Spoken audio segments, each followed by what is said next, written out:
بسم اللہ الرحمن الرحیم۔ السلام علیکم ویورس، کیا حال چال ہیں آپ لوگوں کی؟ امید ہے آپ لوگ خیریت سے ہوں گے۔ آج کی جو ہماری پریزنٹیشن ہے اس کا ٹاپک ہے میرے دوست، میرا دل پتھر جیسا کیوں ہے؟ My friend, why my heart is like a stone. آئیے دیکھتے ہیں اس کے پوائنٹس۔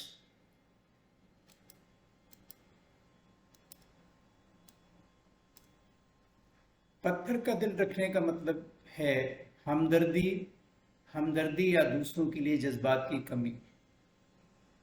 اس سے مراد وہ شخص ہے جو دوسروں کے مسائل یا مشکل حالات میں بے حس ہے۔ اس کا مطلب یہ ہے کہ رحم کی کمی آپ کے دل کو اس طرح سخت کر دیتی ہے جیسے پتھر آپ کے دل کو سخت کر دیتا ہے۔ پتھر عام طور پر لوگوں کے دلوں کو سخت نہیں کرتے، یہاں تک کہ استعاراتی طور پر یہ ہے۔ ہمدردی کی کمی آپ کے دل کو پتھر کی طرح سخت کر دیتی ہے۔ اس کا مطلب ہے کہ تمہارا دل پتھر کی طرح سخت ہو جاتا ہے۔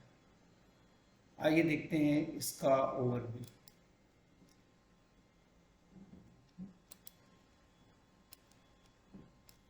اس امر میں کوئی شبہ نہیں کہ ایک اچھا انسان اپنے اخلاق کی وجہ سے پہچانا جاتا ہے، اور اس بات میں بھی کوئی دو رائے نہیں کہ وجہ تخلیق کائنات انسان کی فلاح بہبود اور اس کی دنیاوی خیریت اور اخروی نجات کے لیے ہے، تاکہ وہ اعلیٰ مقام انسانیت حاصل کر سکے۔ تخلیق کائنات کے بعد اربوں انسان اس دنیا میں آئے اور چلے گئے، لیکن زندہ انسان وہ رہ گئے جنہوں نے بنی نوع انسان کی بھلائی کے لیے اپنا سب کچھ وقف کر دیا۔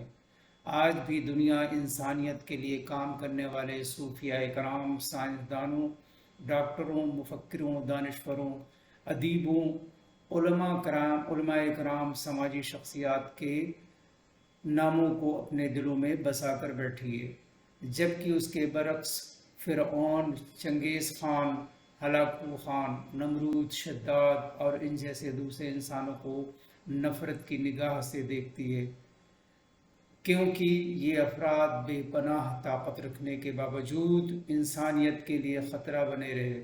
ان کا ظلم آج بھی ان کا پیچھا کر رہا ہے، اور شاید اسی لیے خواجہ میر درد بھی یہ کہنے پر مجبور ہوئے تھے کہ درد دل کے واسطے پیدا کیا انسان کو، ورنہ طاعت کے لیے کچھ کم نہ تھے کروبیاں۔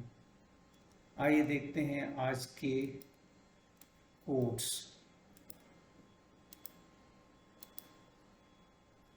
غرور کس چیز پر؟ دنیا کے تمام راستے قبرستان کی طرف جاتے ہیں۔ Too long a sacrifice can make a stone of the heart. Oh, when may it suffice. Thank you. Allah Hafiz.